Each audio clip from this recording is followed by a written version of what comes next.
which are all based at the University of Marburg in Germany.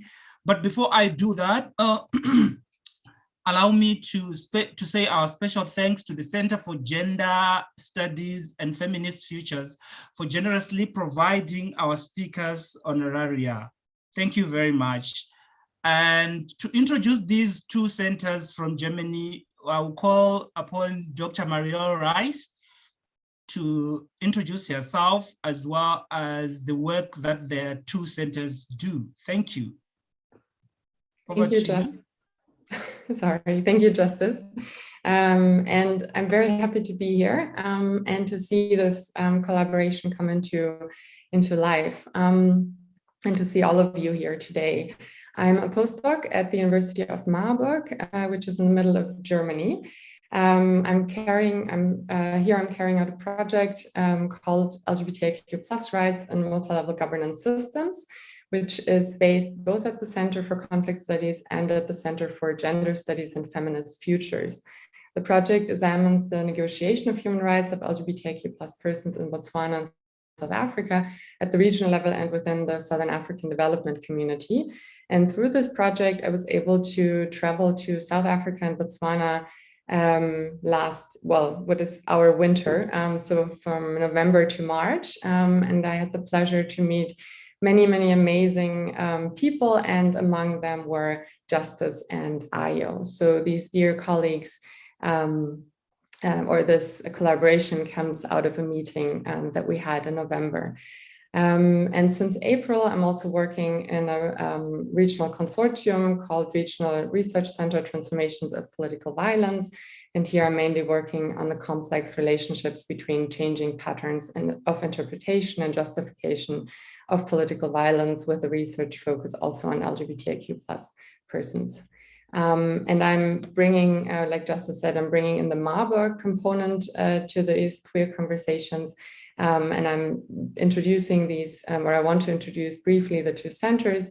That is the Center for Conflict Studies, which is an interdisciplinary institution that engages in the teaching, research, and knowledge transfer in the field of peace and conflict studies, complex dynamics of conflict and peace processes in different societies, and world regions are at the core of our research. Research projects at the center include the study of intergroup conflicts, major human rights violations, manifold processes that bring and support the consolidation of peace, particularly international administration policies and post-war societies. In addition to various bachelor degrees, we offer a master degree program in peace and conflict studies and an international joint degree, master degree offered in collaboration with the University of Kent, Canterbury in the UK. And we publicly actively engage and discuss our research with different actors in the political arena and civil societies, as well as those affected by conflicts.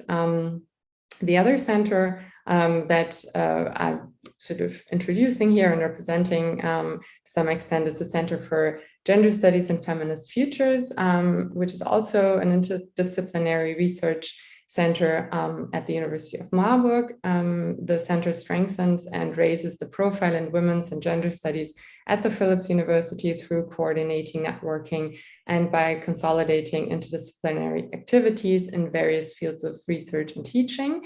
The specific profile of the center is based on its focus on changes of gender relations in multiple dimensions and its links with other components of societal transformation processes, as well as emphasis placed on questions concerning the future, hence the name.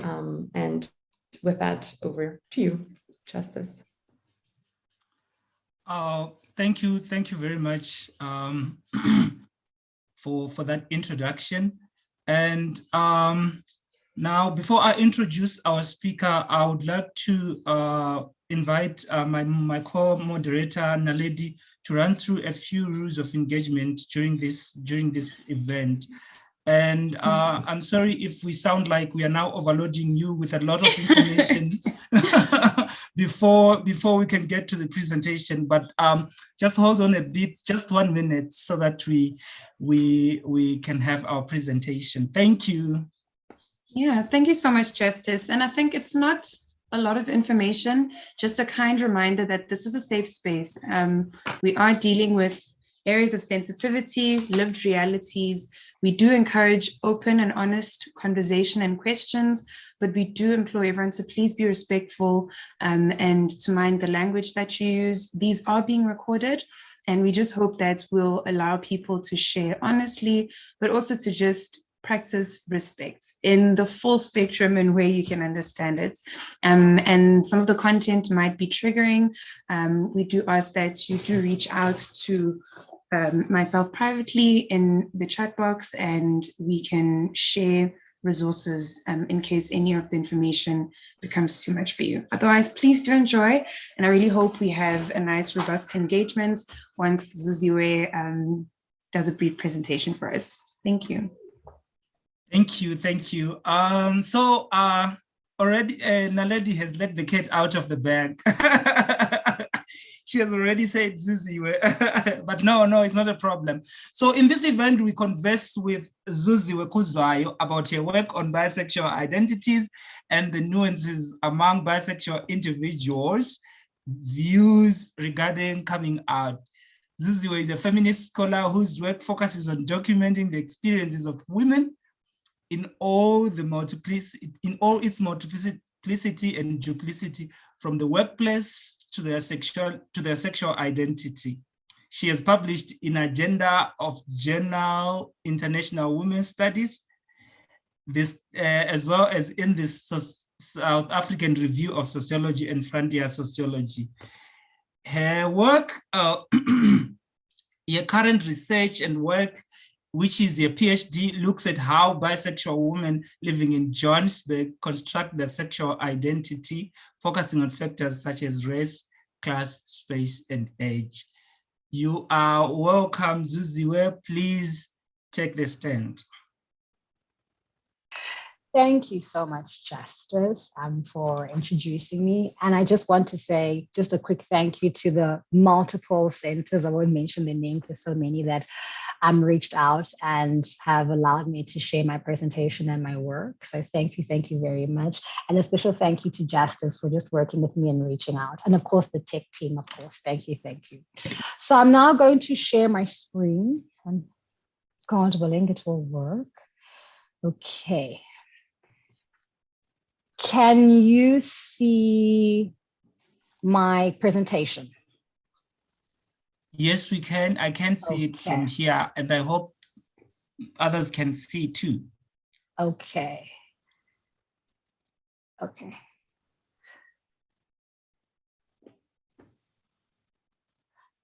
What is going on with the screen? Okay. Okay, got it. Okay, so I noticed that some of the attendees are attendees who participated in my previous presentation of the same one, looking at coming out of bisexual women. So thank you again for those who are participating. So the title of this presentation is titled, it's one of the chapters of my PhD, and it's titled, "Why do I need to come out if straight people don't have to? Divergent perspectives on the necessities of self-disclosure amongst bisexual women." Now, in terms of looking at bisexuality, in terms of looking at any LGBTQI+ queer studies, evidence has shown that there's been limited studies on bisexuality.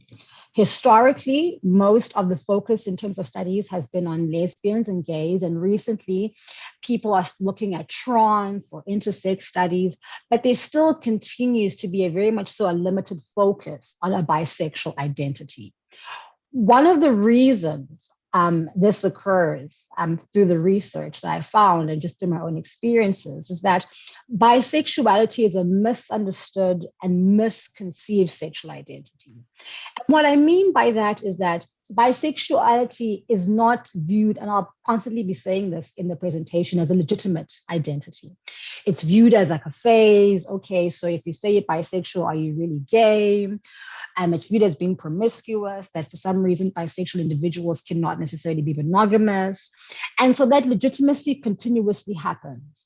Another reason why the misunderstanding occurs is because there's been multiple definitions on bisexual identity. And this adds to the confusion, which I'll share with later. And I think the misunderstandings of the definition, as well as the negative connotations of the sexual identity, creates a stigma towards bisexual individuals, which has resulted in some not claiming their sexual identity publicly. Now, when we're looking at bisexuality in South Africa, we must recognize that historically a bisexual identity was part of the LGBTQI movement, fighting against all forms of discrimination. So whether it was queer discrimination or whether it was just the apartheid system fighting that discrimination.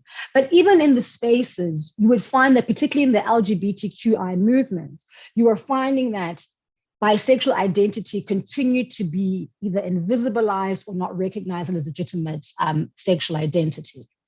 Currently, bisexuals are part of the movement in South Africa, but nonetheless, the bisexual identity still faces a lack of acceptance and legitimacy within these spaces. And I think one of the reasons for that is because bisexuality represents a middle ground, as Hemming says, which does not fit into the hetero or the homo binary, and rather argues for a fluid understanding of a sexual identity. And I would even argue a much more queer or like a futurist in this way, understanding of what a sexual identity could be. Now, with all of the above said, the stigma, the lack of representation and acceptance, this has made bisexuals very hesitant to come out and perform this act. And even those who have come out, they still have faced various challenges. Now, globally, when we're looking at the history of bisexuality in the global north can be traced back to the ancient Romans and Greeks who were engaging in actions and behaviors and in attractions towards both those who were male, female, and those who were gender nonconforming. So sorry, bisexuality was just part of the culture. It was in the 19th century where a definition came of bisexuality, and that was defined as forms of life that exhibit physical characteristics of both sexes. Now, I think all of us hopefully are thinking like, would this be intersex or not intersex? And so already we have a definition of bisexuality that was being deemed this way in the 19th century.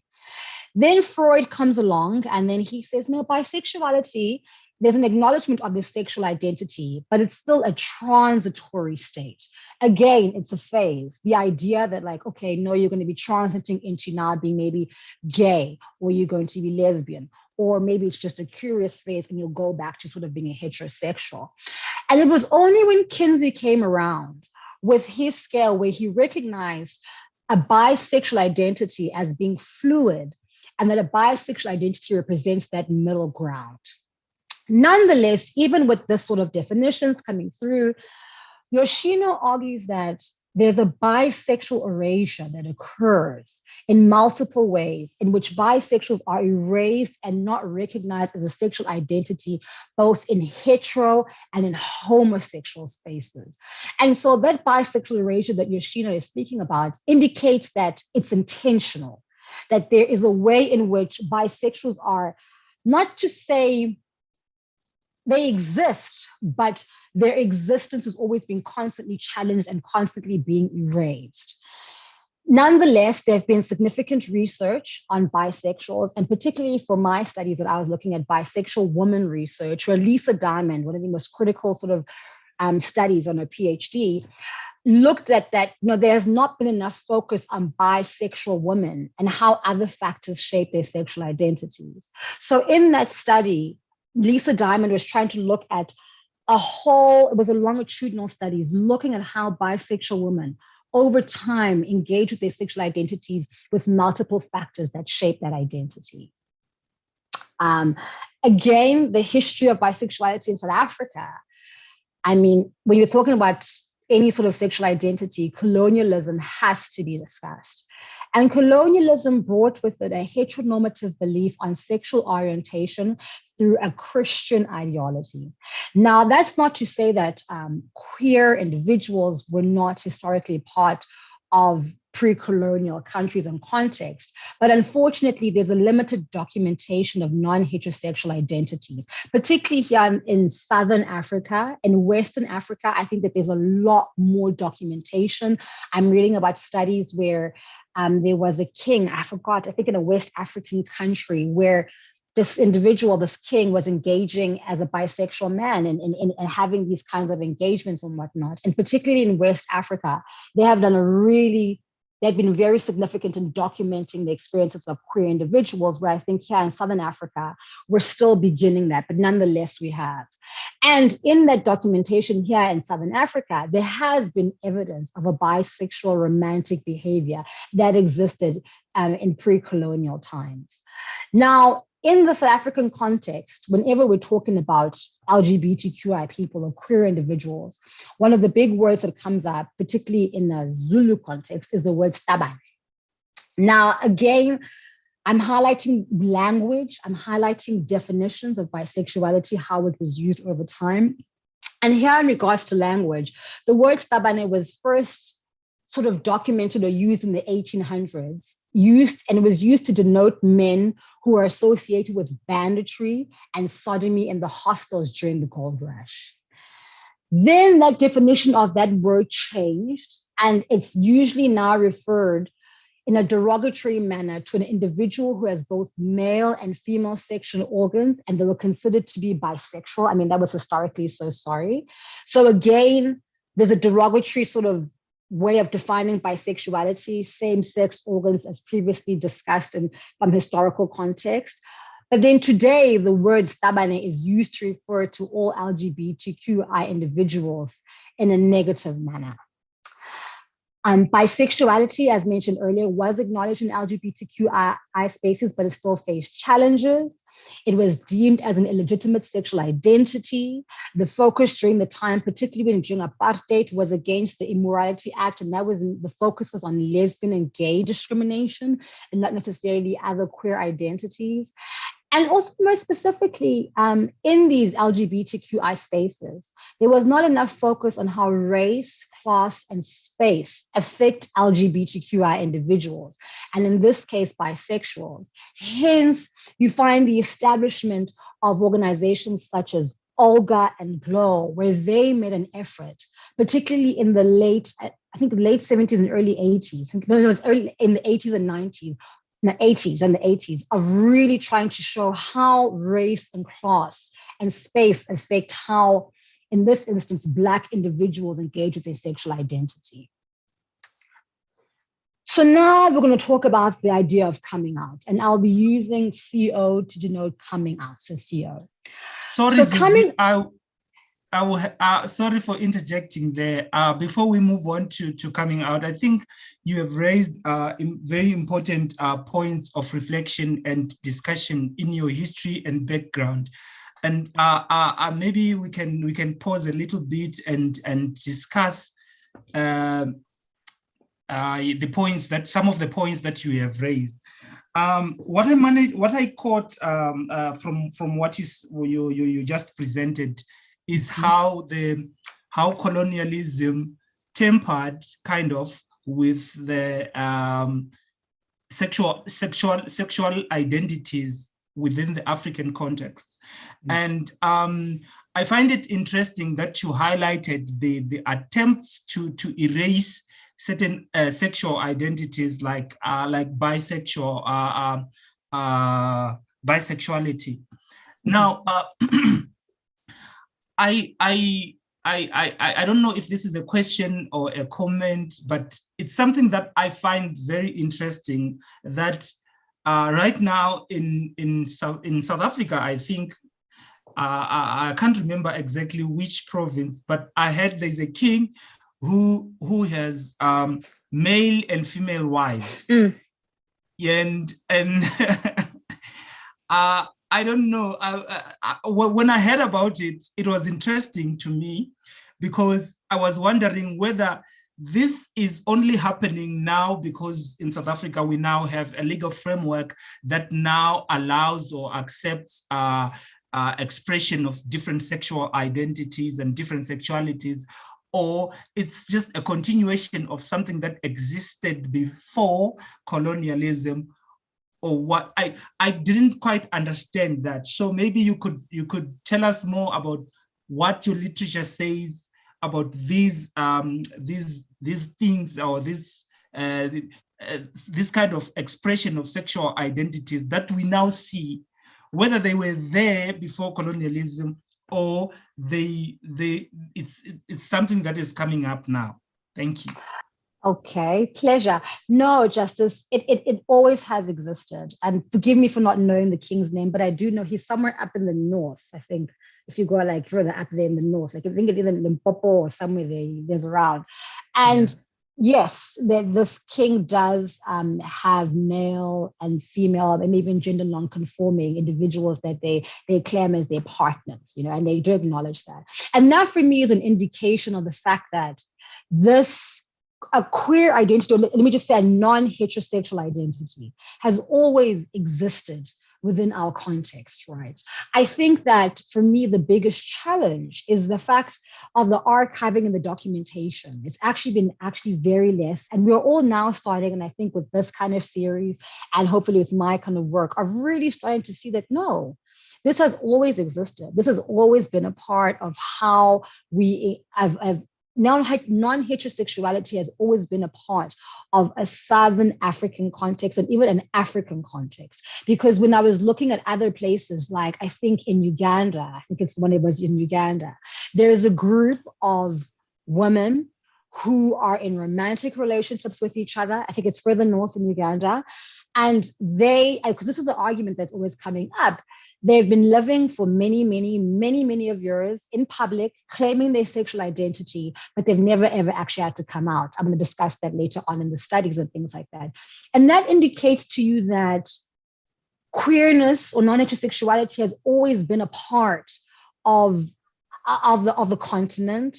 But I think we cannot really underestimate the role of colonialism and how colonialism with the Christian ideology brings about this idea that, and I would argue that colonialism brought about the ideology in order to bring about a particular economic benefit. The classification of men and women and who does what particular labor, the classification of what it is to be heterosexual and what it is to sort of build this family, to build this labor in order to support the colonial project. You can see how it then impacts on queer identities, because then you start to see an erasure of that. And then you start to see what is it that we need from these group of people. We need people who can perform labor, who can have a family, well, quote unquote, have a family or reproduce. Let's just say that. And with that, I think the Christian ideology and a particular classifications of groups of people into first who they are in terms of what they look like and what sexual identity that they must hold, then brings about this erasure and things like that. But as I said, it's always been there. The documentation really exists. In West Africa is very, very big. Like Ahmed Yume, who I'm quoting, is a very, very big one and things like that. And even like, oddly enough, there's writings that are starting to begin by like Amina Mama questioning the sexualities and whatnot. So it is there. It's just the canon, particularly in the Southern African context, is still growing and it continues to grow. And one of the things that I think I'm still grappling because I'm still writing this PhD project, is how do we bring a global South perspective on queer or non-heterosexual identities? Because I'm not saying that, and particularly in the Southern African context, South African context, where adopting a global North or Western perspective was very important in claiming rights and sort of, doing that legal framework. But I think for me, post 1994, how do we begin to engage with our own understandings of what queer identity is? And in this regard, with coming out, when this coming out thing was never really part of our ways of being pre-colonialism. And it was a political act. Is it still needed? Some would argue yes, some would argue no. And so those are the things that I'm sort of grappling with in my work. Yeah. Wow, thank you for making that clarification. Actually, and the reason why I wanted you to clarify that is because, there's this rhetoric that is being used by people who would like to push back on LGBTIQ rights and say especially in the African context, they will talk about it being an African and it being the product of colonialism and all that. So I really wanted you to clarify on that so that we can have, of course, it's well documented that it has been in existence well before colonialism, but still there is this pushback that that comes with the rhetoric that it's an un-African and it's a colonial phenomenon. Well, thank you for that clarification. And before you continue, let me just remind our attendees, our audience, that they can post their questions in the chat box and in the question and answer tab below their screen. Yeah, so yeah, thank you very much. You may go ahead. All right, thank you. Yes, Naledi, please make it a full screen if that helps, Naledi. Okay, so I was reading the notes there. So in terms of this presentation, sorry, Zuzi, it's on your side. Can you please make it full screen because you're sharing? If you can, if you're not, it's not even a train smash. Okay, cool. Okay, cool. I can't. It's okay. Okay, cool. All right, cool. So now when we're looking at coming out, you see, this sucks. It's like 2 years later and I still don't know how to use Zoom. Very deep. But anyway, when we're looking at coming out, CO is an act where non-heterosexuals declare their sexual identity personally and publicly. So it's an act that a non-heterosexual individual decides that I'm going to perhaps tell friends, family, co-workers, and even sometimes random strangers that like, I am not a heterosexual individual. Historically, the reason why people have chosen to come out is that it allows the individual to gain social acceptance and integrate into their communities once they disclose their sexual identity. So at the current moment, I'm looking at identity development. And in looking at identity development, it has become very critical to see how your sexual identity informs your own identity, right? And so therefore, when you're dealing with somebody who's not necessarily comfortable or not necessarily willing to disclose their sexual identity, that does limit how they then engage in society and then also whether they feel they'll be accepted or not. It's been very interesting reading that kind of identity development work. Historically, as I mentioned when I was talking to Justice, coming out has been used as a political act to gain legal rights. On the African continent, it has been used to challenge the idea that, non-heterosexuality is un-African. And again, that's speaking to Justice in terms of saying that this has always existed. And so therefore, by performing this act, we're saying that no, non-heterosexuality has always existed. And hence I'm going to come out to show you that this is African. It's not un-African. Now, historically, the act of coming out is a global North idea, which does not take into consideration global South contexts such as race, class, age, and space, and how this influences whether an individual will come out.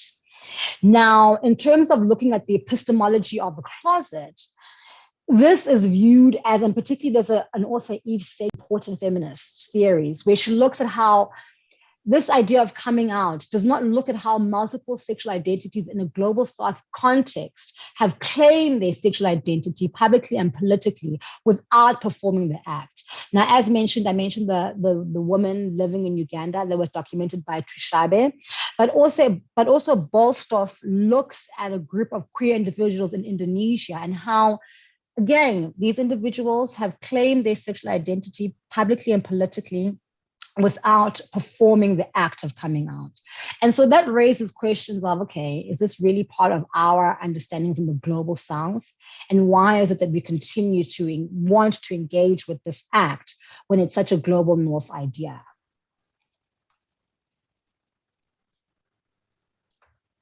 Now, when you're looking at coming out in the global South, and I always say this all the time, context matters, context matters, context matters. When we're looking at, for an example, the Koti in India, right? These are individuals that do not fit into the transgender framework of LGBTQI. And why I say that is because Koti individuals who are living in India are quote unquote men who dress in effeminate ways and who might engage in quote unquote feminine duties and responsibilities, right? But these individuals are viewed as being less than, first of all. And one of the reasons they're viewed as being less than is because they do not necessarily subscribe to a quote unquote trans ideology or identity. And this has caused significant friction with the individuals and with like the LGBTQI, the trans individuals. And what I think I'm trying to say here is that context must be considered. And again, one of the things that I'm grappling with is why do we then continue to use the L, the G, the B, the T, the Q, and the I, if we are fully aware of the fact that the stuff does not necessarily fit our context? And this example, the Kuti in India. In South Africa, what must be considered in terms of the context is that non-heterosexual Black women have experienced homophobia through physical violence. And a significant number of cases has resulted in death, as we all know. And also, I think in the South African context, women's sexuality continues to be regulated through a heteronormative framework. And I think that cannot be underestimated, whether it is women who are straight or women who are not straight. There's a constant, as I like to say, a pulling of women into a particular line. And if women do not fall into that particular line, i.e. they're heteronormative, you're either going to experience violence, whether it's physical, whether it's social, or you're going to be excluded or marginalized because you're regulated. You must be pulled back into that. And I think that's why Currier and Migra and George argue for a transnational queer studies, one that does take into consideration the context versus having a particular framework, i.e. one that is a global north and does not look at what a global south perspective is. Now, locating it back to bisexual individuals, the issue of coming out is complicated by how bisexuality is understood and the quote unquote privilege that bisexuals have in heterosexual presenting relationships, even if they claim their bisexual identity. Now, in terms of my methodology, what I use, and as mentioned earlier, this is part of my PhD study, I used a narrative life. Oh, Justice, do you want to talk? So sorry. Yeah, sorry to pause you. I was busy talking and I was muted. I'm sorry about that. So before you move on to talk about your methodology, I think you also raised very interesting points there when you were talking about bisexuality and coming out. Well, I find the topic on coming out interesting in the sense that there are multiple and many views and perspectives on coming out. While some would say, well, people should come out, some would say, no, people shouldn't. And if you talk to people who talk about coming out as a necessity, you also hear that there are various factors that determine when someone comes out, how someone comes out, and to whom someone comes out. Issues to do with race, space, class, and context itself, like you said. I would want us to reflect a bit on bisexuals. You, as your study is focused on bisexuals. So I would, as an individual, I would think that it's much easier for someone who is a bisexual to come out, because I remember listening to one of the conversations on radio, and they were talking about bisexual individuals having it easier to come out because the people that you come out to may feel like you are still redeemable. You are like in between. So since you still attracted to, because the understanding of bisexuality for many people is that you are attracted to both men and women. So like I remember the other time I was listening to another conversation, and it was like someone was saying these bisexual people have a choice. So because you have that choice in courts, people feel like you are still redeemable. You can still say, okay, I'm back. I'm now I'm now heterosexual. It's unlike someone coming out as gay or lesbian, because they are already full in. So a bisexual person, there's still chance that they may come back. You understand? So what is your view, or if it's anything that you came across when you were doing your study, as to how do bisexual identifying individuals view coming out? Is it easier because they are bisexual? How is it? Thank you. Pleasure for that. Side note, I saw that lady's face, so like, I don't know about that. I saw that. And I think I would like to push back on that idea that for somehow it's easy. And you'll see from the results when I talk about it, and that the idea, and this is the thing as mentioned earlier about how bisexuality is a misunderstood and a misdefined sexual identity. I think there's always this underlying belly of legitimacy of the sexual identity. And the way that illegitimacy is sort of represents itself in this idea that you can be redeemable, that somehow no, okay, fine, this is going to be a phase that you're going to go through, and then you're going to go back to being a heterosexual and things like that. And I would challenge that and say that, I know 4 people, in fact, who quote unquote were gay, and they became redeemable. So I would question the idea that they have no choice. I think all individuals have choice, but I will concede, particularly when a bisexual individual chooses to be in a let's call it heterosexual presenting relationship, right? What happens in that space is that your sexual identity becomes sort of, everybody assumes that you're straight because, let's say it was me, I was with a man, right? And so what happens with bisexuals is that an erasure of their sexual identity occurs because everybody assumes that they might be actually straight.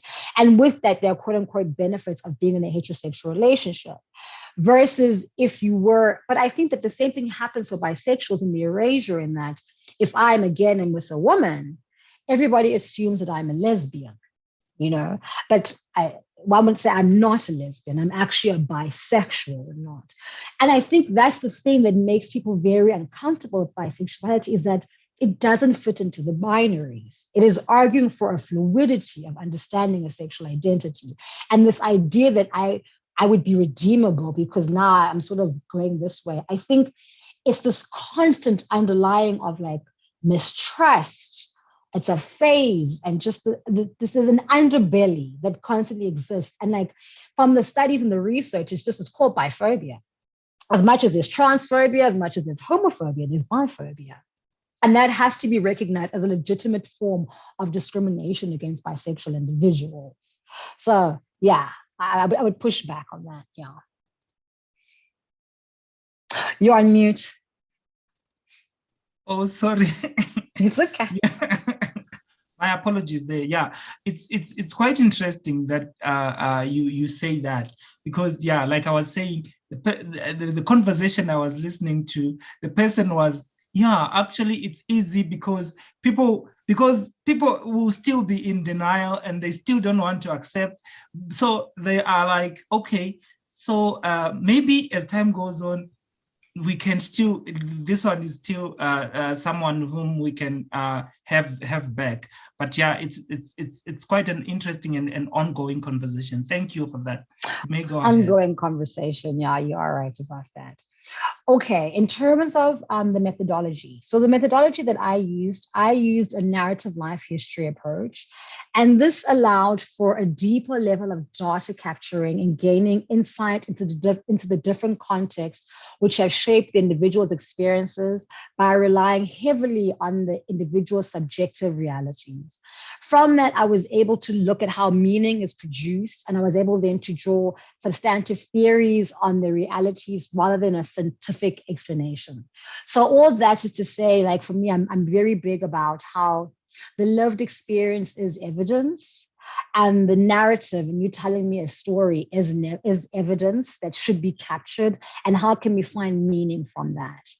In terms of my selection of participants, I was clear that I wanted to have individuals who identified as bisexual women. The reason why I must say I also selected women is that part of my studies, and hopefully you heard in my bio, is that my work focuses on documenting the experiences of women in all their multiplicity and duplicity. So I was very intentional in this research about looking at bisexual women, and women in particular. I do feel that women's sexuality is not studied enough and not looked at enough. I think also, like one of the critiques that I found in my own studies, just a side note, is that a lot of women's studies on sexual identity is about pain. And part of this has to be about pleasure and joy. If we're thinking about queer studies and we're thinking about a feminist future, part of it has to be about joy, pleasure, and what that means for women and things like that. That's just a side note. And of course, they had to be 18 years and older. And I was very fortunate enough in that I got 23 participants that were selected. And for this particular presentation and for the paper that I wrote, it was 8 of the participants whose voices that I used. In terms of sampling, I did snowball sampling, where I was working through my networks of friends and colleagues initially and using their networks. And then I used social media. I used Twitter and Facebook, and I posted requests on the various social media platforms. And I was very, very fortunate enough to get a serious response from people. It was very interesting how bisexual men also contacted me. And I had to say to them, I mean, we can have a conversation, and that is going to inform my conclusion, when I do get there, about how bisexual men also feel like they have not been documented. Bisexual men feel like their experiences have not been sort of engaged with. And I was pondering this and thinking about it, and I thought to myself, sexuality, and particularly a woman's sexuality, there's sort of a lens that one can look through and critique. So I can have a bisexual woman and I can critique how women's bodies get used in a particular way, this, then the other, and how, people view women in sort of particular ways. For men and men's sexual identity, I think that there is some documentation, but it's not necessarily as documented as it would be for women. And so for me, when these bisexual men were reaching out, it made me think of perhaps like a postdoc study and future studies about like what is the experience of bisexual men? Really, because I think when we're looking at bisexual women, you can find that like people allow space for that. Okay, so you can be a bisexual woman and, we can entertain it and, you like threesomes, exciting. But as soon as you're talking with bisexual men, there's no space for that. There's no lens to play with, to critique, to sort of engage with. And for me, I was like, this is interesting. Maybe like for future research and things like that. So just to say that, I used the Atlas TI software for analysis. And one of the questions that I asked in my interview schedule was, what does coming out mean to you? Now, in terms of my results, I'm going to talk about the first section about individuals who were positive in regards to coming out. So CO allowed participants to choose whether they self-disclose, which informs acknowledgement of who they are, their self-acceptance, and acceptance from their community in terms of friends and family and colleagues. So one of my participants, her quote, Michelle, was, coming out means to me the acknowledgement and authenticity about my bisexuality. I think to a very large extent, it's about authenticity, pride, and casting of shame and owning my agency. I love who I love, and I will not apologize for that, especially as a woman. Another participant, Humutso, said, For her, coming out means speaking the truth about who you are confidently and not quietly because you own it. So again, that the themes of agency, the themes of like authenticity, I'm being true to who I am, I'm casting off the shame. Coming out, performing this act allows them to engage with the agency and to cast off that shame and to own, quote unquote, their truth. Another reason why participants felt that it was important and what coming out means to them is that there was sort of a validation of a bisexual identity. And this goes back again to the conversation had with Justice about how, bisexuality, you can still be redeemable, or bisexuality is just a phase.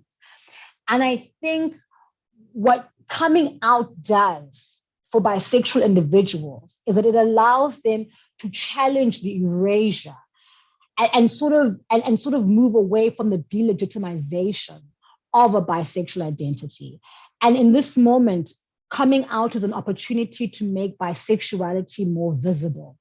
So one of my participants, Beth, said, coming out is important for bisexual individuals because not only are you saying you are not straight, but you are bisexual, which is different from being gay or straight. Bisexuality indicates that you are attracted to more than one gender or non-gender conforming individuals. It is important for people to understand that about bisexuality.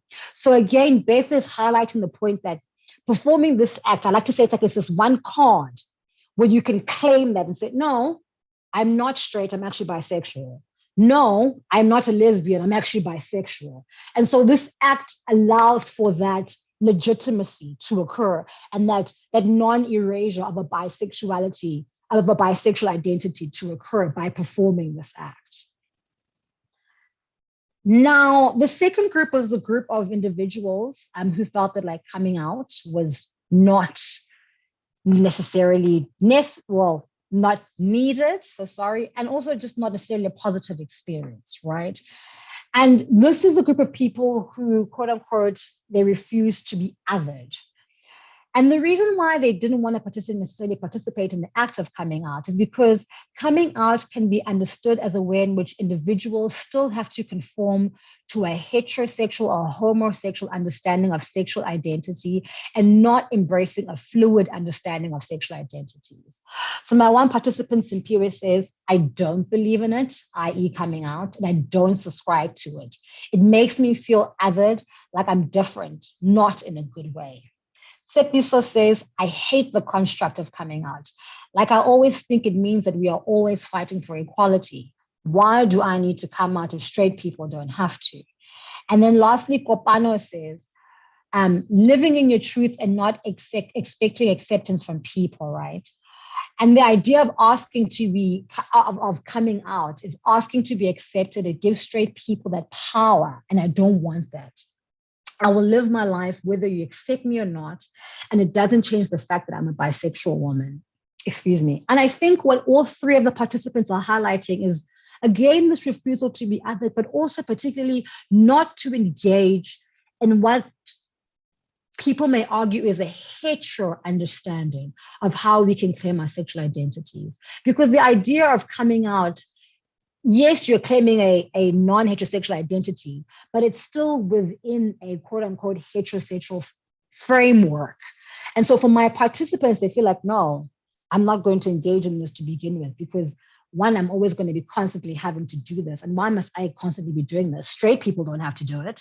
They just carry on with their lives. And if we're all claiming we're equal, why must I be participating in it?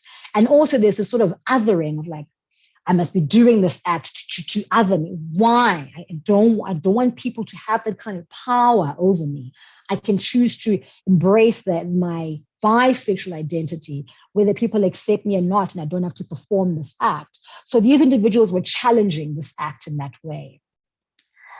And I think for me, what really came out is that, again, context, and there's alternative ways to thinking about coming out. But coming out, I think, has a limited understanding of a sexual identity, which ultimately does not fully describe bisexual individuals and other multiple sexual identities. And so what you find is that there's a rejection to coming out as a refusal to conform to a binary understanding of sexualities.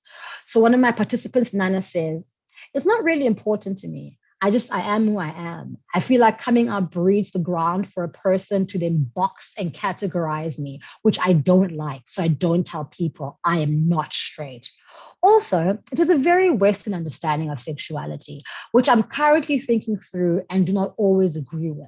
So again, Nana is highlighting some of the things that I highlighted earlier of how this is a Western thing. Like, why must I be engaged in this as a global South person? And if I engage in this, I'm going to then be categorized into this box, hetero, homo, how must I exist? And I don't want to participate in that. I just want to live in my sexual identity and not conform to a binary understanding. So Nana in that instance is challenging the idea and also arguing for a much more fluid understanding of the sexual identity. And then I think the rejection of coming out is a refusal to engage in traditional ways of disclosing, which still tend to favor a heteronormative understanding. And then one of my participants, and I went to go research this up, brought up this idea of inviting in as a way to claim a sexual identity. And so Jennifer said to me, I don't believe in coming out, but rather inviting in. Inviting in suggests that I don't owe you the right to tell you about my queerness, but rather I choose who to tell and when do I tell you. I will not be held responsible for doing the work, but if you want to still be a part of my life, I invite you to do the work and accept me and my sexuality.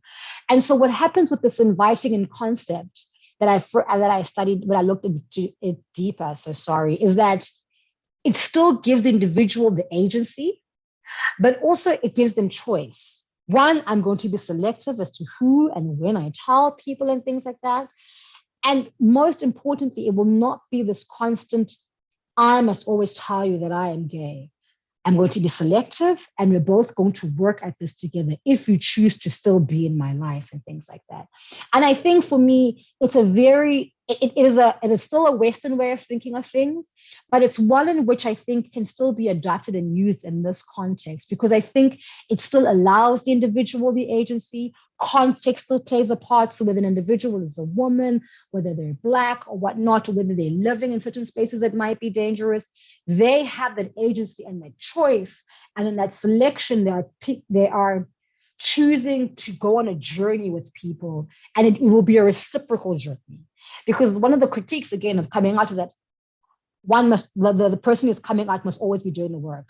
I must always be the one who's telling you that, okay, I am not straight, I am gay, and this is what it means. Versus, I'm choosing to tell you that I'm not. Please be engaging in some stuff and some data and some research and communities. And of course, come to me and let's have a conversation about that. And that I found to be very, very interesting. In terms of my last slide, and you guys are all seeing my notes, which is very, very deep. I think that for some of my participants, coming out is about legitimizing a misunderstood sexual identity. It is an opportunity in which, particularly for bisexual individuals, where you can validate the sexual identity and provide clarification on the bisexual identity. One of the questions that I asked in my PhD was like, how would you define bisexual identity? And it became very clear to me that all of my participants had multiple understandings of a bisexual identity. And at first I thought, oh, that's horrible. How am I going to bring this all together? But I think for me, what that multiple definition does, first of all, it was clear that for all of them, it was a fluid identity, right? I think for me, it argues for that fluidity. It argues moving away from the rigidity of the binary, and perhaps to think about, what does a bisexual identity or any other sexual identity look like to an individual, right?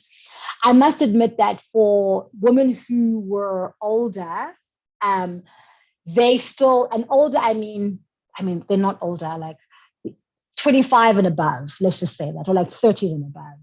These women still viewed coming out as very important. And I think that's informed by, one, the political history of it, but two, I think it's just, for them, it was a big part of their identity development, versus the younger generation where that is no longer needed. I don't need to do this. I can still have romantic relationships with whom I choose. I don't have to perform this act, you know? And I think that for me, either way, whichever group you sit on, we're constantly challenging the heteronormativity. And I think that for me is important, you know, and particularly for those who are claiming the act of coming out, you're challenging the heteronormativity. At the same time, those who disagreed with it, there was a rejection of the influence of heteronormativity. Again, why must I participate in a binary understanding of non-heterosexual identities, you know? And this binary understanding of coming out is limiting. And rather, we should be seeking a queer lens, which allows for a contextual, fluid understanding of sexual identity. Also, coming out does not resonate with the Global South context in terms of race, class, and age. It's interesting to me, like how I've been reading other studies and other people who are doing work, whether it's in Kenya, other people who are doing stuff in India, about like how this act and how people negotiate their sexual identities in different contexts. So the idea of coming out doesn't necessarily always hold in all of those multiple contexts, yet people can still claim their identity, and particularly for women. And like when I was looking at women living in India, there's this research that was done about how the women who were claiming their non-heterosexual identity who had to navigate different circumstances and their communities and how sexual identity was being viewed, and how it doesn't mean that they're not claiming their identity, it just means that like they're not choosing to come out, but they still are claiming their sexual identity. And for me, it's really made me grapple with the idea that we need to find new language that is contextual and does not seek equality or acceptance from heteronormative spaces, and does not require the individual to always be doing the work, i.e. the idea of inviting in. I don't know how we do that, because I still think that in certain contexts, particularly ones where, you know, a queer identity is illegal, one can still resort to coming out as a political act and claiming legitimacy in terms of laws. But I don't know. I don't know. I mean, I don't know. How do we challenge that or still seek that political or legal recognition, but not in a heteronormative framework? I don't know. I'm still grappling with that. Yeah. Because I can admit the fact that I am a privileged individual living in South Africa, and how that shapes and how that is very, I'm privileged in that, you know, I can claim a queer identity, but there's still challenges with that nonetheless. And so how does one negotiate that? And then is the idea of political and legal recognition the goal? I mean, it's one of the goals, not the only goal. So how do we then move forward? Still thinking about that. But yeah, thank you so much. I'm going to stop sharing and we can have a nice question and answer session. Thank you very much, Susie. Thank you for that very informative presentation. And I managed to note a number of issues around coming out, especially among bisexual identifying individuals. And I now open the floor for questions, comments, and reflection points and discussion points. And as people are coming up with those discussion points, I might want to know if Naledi has anything to say. Yes. If she has, please, you may go ahead. Yes, thank you so much. Oh, Zuzi, we really appreciate you sharing, you know, your baby, hashtag PhD. We really appreciate it. And I think some people are already asking questions related to your methodology. And Lillian earlier on also said that, or reiterated what you had hoped would come out from today's conversation, you know, that acknowledgement, recognition, and making people feel seen, you know, because we do know that coming out, especially for for anyone who chooses to come out, or rather the politics around coming out, make people think about issues of how do I want to be seen? You know, am I being seen, and how am I being seen, right? So just to reflect on Lillian's comment, I may be using the incorrect pronouns, Lillian, so I'll use they for now. So Lillian said that, thank you for starting off these talks on bisexuality. It feels very validating. As has been mentioned, when being bi, one can live in hetero relationships and not be acknowledged or seen as queer. So coming out in a situation like that can feel more concrete, but also it can open up conversations with friends who might also be bi and didn't talk about it before. So I think that's just more of a comment. And then if I can slowly move to the Q&A section, Mia K said, based on your method of sampling, do you experience a larger overlay in the areas you mentioned? So race, class, identity, space, or education, and how did that affect your research experience? Right, and then can I just add another question? We can start with just those two questions and then invite more comments until 12:30 or at least 25 past, so that we can do our thank yous and goodbyes. So Tinashe said, who's also a colleague from the center, said, true, a lot of scholarly work has demystified the un-Africanness of queer identities, non-heterosexualities. How far has this work gone in dealing with the negatives and superficialities associated with their presence in society? The example of the king, which you mentioned, Susie, does it not add on to the myths that are associated with non-heterosexualities that remove such identities from and as part of ordinary people? Right. I'm just going to, the question is also on the chat box. Thank you, Tinashe, for sharing it there, if I'm not mistaken. So if you do need to read through that one again, Susie, you're more than welcome to. So just those two questions for now, please. And everyone else can still send through their questions in the next 10 minutes. Thank you. Thank you so much, Naledi.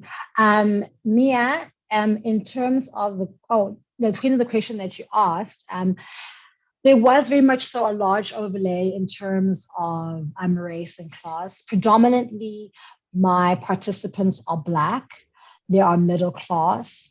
But they do range just from ages of like 21 all the way up to 58 and things like that. So you did see that large overlay. And I do mention in my study that like there is a bias and that I am dealing with middle class women.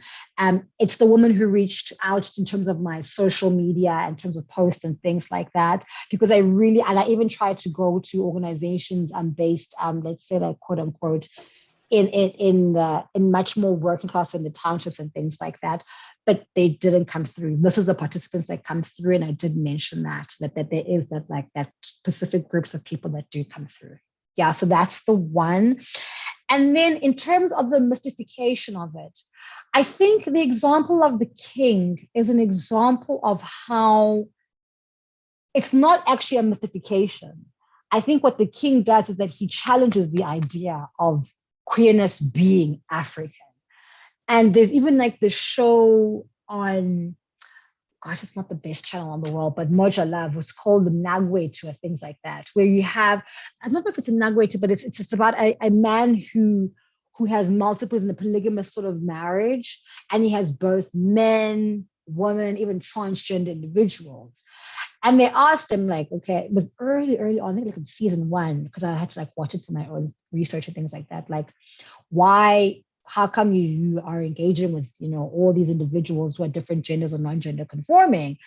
And he was very clear, like, I love who I love. And this has always been part of who we are as a people and things like that.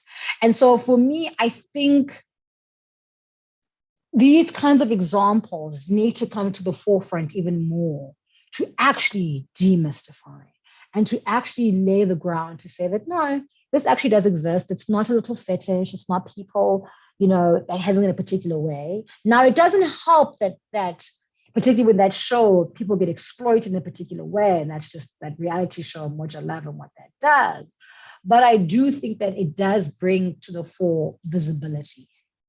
And visibility cannot be underestimated. It's not the only end goal. I always say that.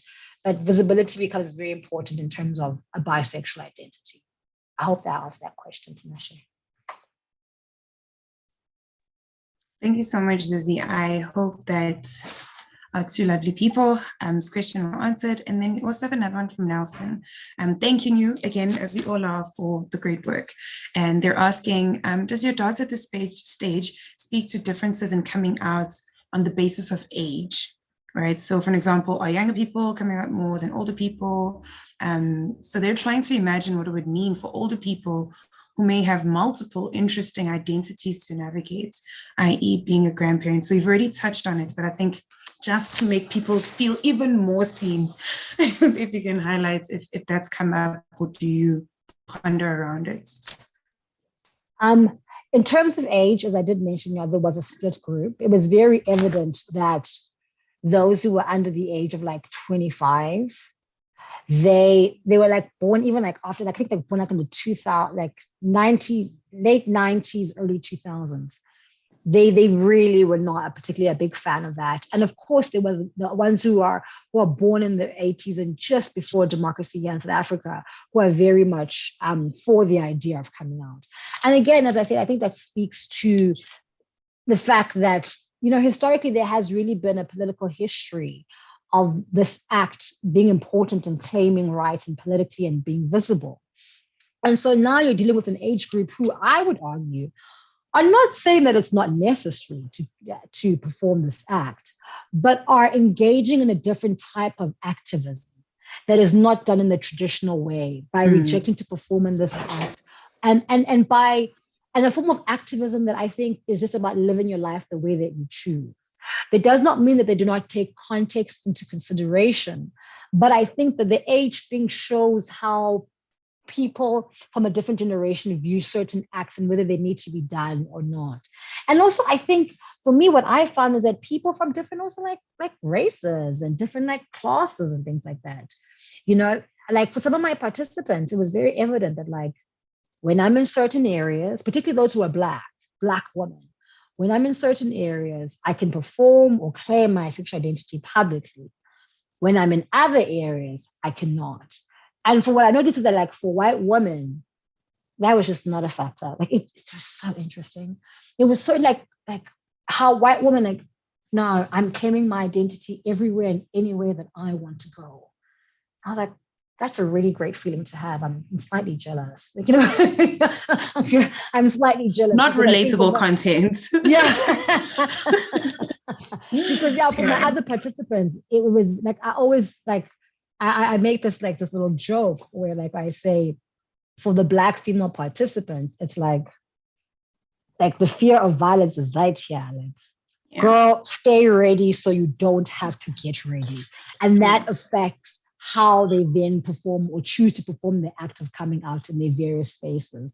Where like for white women, and like it exists theoretically. Yes, the threat of violence does exist as a queer person. Yeah. But the worst thing that they could possibly get is just looks and like bad disapproval. This is like physical violence. Yeah, and I hope I'm not cutting you short, but it actually relates to a question I also had. I think I was encouraged by Justice, who shared some of his thoughts, because these are spaces we work in and we interact with students, we interact with people who sometimes challenge our ways of thinking around, queering identities and understanding the multiplicities involved. So what am I saying? First, I'd like to honor that you're also trying to shift, queer realities from being an inherently violent reality, we acknowledge that, but also now introducing joy and pleasure, right, into talking about, the experiences that, and I guess there's a bit of imposter syndrome as well when it comes to being bisexual. You're like, right? Especially if you're in a heterosexual relationship, like Lillian said earlier. It's just like, okay, so how do I situate myself? You want to say our, but you haven't come out, you don't want to come out. How do you situate yourself? So I personally battle with that. But what did I want to talk about now? Representation. So quite a few people will tell you they either have Netflix or have a Netflix land lady lord. So I'm trying to build to basically representation in media, right? Many of us would have grown up watching Soul City, watching Daralani Sesame, you know, where HIV was a big chat. And that's where we sort of started having expanded understandings and, you know, knowledge around HIV and other pertinent topics at the time. And I think there's something to be said about how far, you know, or how far we're going in terms of access and safe spaces and representation, not just in social media, but I guess in the other media we consume, like series, right? I don't know if you touch a bit on that, or you even wonder about it in your personal capacity. Do you think it has a role to play? Do you think we have more queer representation or less? Do you think we should have even more? If you don't have any thoughts, I think anyone could really comment on that. Thanks, Susie. Thank you so much, Naledi. No, I do talk about representation of bisexuals in the media. And in the South African context, two, particularly bisexual women, two big examples are Brenda Fassie and Lebo Mathosa. These were two women who were engaged in both, who had relationships with both men and women and even gender non-conforming individuals.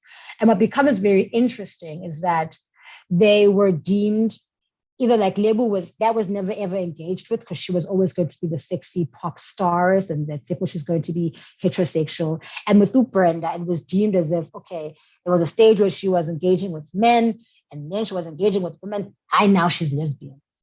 And for me, the argument that I make in those two examples is that that's the erasure of bisexual identity, right? Where there's a refusal to sort of acknowledge that there was a fluid sexuality occurring with these two individuals, but rather we're just going to put it in these binary understandings. And in terms of media, what that does is that, again, it erases the bisexual identity.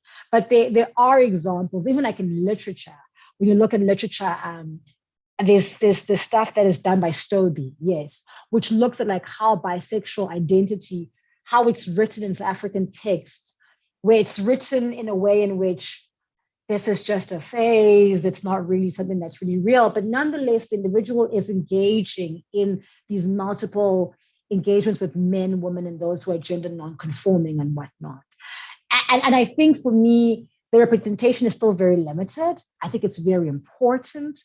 But also at the same time, like I always argue, like representation for what? And this is the argument that some of my participants were saying to me, okay, fine, I'm going to claim this identity. And then what? Is it like, what is the goal here? Tell me. Where for some of my older participants, the goal, we're claiming an identity. We're saying it's valid, it exists. Then others are like, well, it exists because I exist. I don't need that validation. So I can just continue. So it's like grappling. And I think for me, I would argue that representation still is very important. And particularly when you see the erasure of a bisexual identity with those two women that I mentioned, it still is very significant. It's still very significant. And particularly for an identity that is so marginalized and so misunderstood, it's very important. Yeah. Okay. Sorry, Naledi. I just had one question related to the media question and comment that you've just talked about. It looks like because I also spend a lot of time on social media, and yeah, I've seen people publicly talk about their sexuality on social media. I would be wondering how, amongst maybe your participants, how they, if ever they talked about social media and how it might be helpful or hindering their possibilities of coming out. Because from my circles, the social media platforms that I use, Twitter, Facebook, Instagram, it looks like there's a lot, there's somewhat more visibility of queer identities, not necessarily focusing on bisexuality, but queer identities in general. There is more visibility. So I would, if I were to answer that question, I would say social media platforms, to some extent, they are making people want to talk about their sexuality more. in virtual spaces. But I would want to hear from you as you did your research, if anything to do with social media ever came up and how it came up. And sorry, Zuzi, before you answer, can I just throw in the last question so that you're able to just wrap it all up? The other comment rather, which sort of links to what you're talking about, is it was a speaker. They were sharing how they don't feel that coming out is easier. It's a step between being fetishized, hope I got that right, or being understood as not being legitimate and being in between, which is something you spoke about. But I guess in wrapping up and answering Justice's question, could you kindly comment on that? Thank you for mentioning that comment. It is not easier for some individuals, and particularly for a bisexual identity, because it does become fetishized. One of the things that the participants did mention was that, like, when you come out, people will say to you, oh, okay, so you can have threesomes. And it's like, well, how did we get to that? You know, and I think, again, it highlights the idea of the promiscuity of a bisexual identity and whatnot. So, and also the fetishization and how, particularly for a woman is viewed in a particular way and whatnot and things like that. So it's not easier. And I think for me, it's about the individual and whether their circumstances or their context will allow for them to come out if they choose to or not. And I was saying that. And I think for me, what has helped actually is social media, because I found that for my participants, like some of my participants, I found them on this group on Facebook. It's called Bisexuals. There's a chapter here in Johannesburg, and they meet like once a month or once a quarter and things like that. And they sit and they engage with each other. And like some of my participants found that to be very, very helpful and very useful about sharing how people understand a bisexual identity. I mean, I was talking to bisexual men in that space and how they engage with it. Other participants have found just social media to be very helpful in terms of understanding more what a bisexual identity is, researching, getting links of where to look, this, that, and the other. And for them, it's actually been a very positive experience. There was one participant, oddly enough, who did say they didn't like it because some of the negativity that was just being said about bisexual identity, they just didn't find that they wanted to be on social media platforms. And that is understandable, because you are going to get some negative responses towards the sexual identity. But overall, my participants really viewed it as a safe space, as a space to learn and to share, and just to be able to, quote unquote, be themselves. Because some of my participants had not even told their family members that they were, quote unquote, bisexual. So the internet and the social media platforms allowed them a space to be actually do that and to engage with their sexual identity in this space versus in other spaces that they could not. Yeah. Wow, thank you very much. Thank you very much, Zuzi. And I think we should now wrap up and we should end our event. And maybe just the last word or last reflection from your presentation, or few takeaways that I got from your presentation. And as I give my few takeaways, may Tiruna please get ready so that she can just give talk about the next event. Yeah, but I think from what you presented today, Zuzi, I learned that coming out generally is there's no one perspective or view on coming out. There are diverse perspectives on coming out. Some accept it, some don't.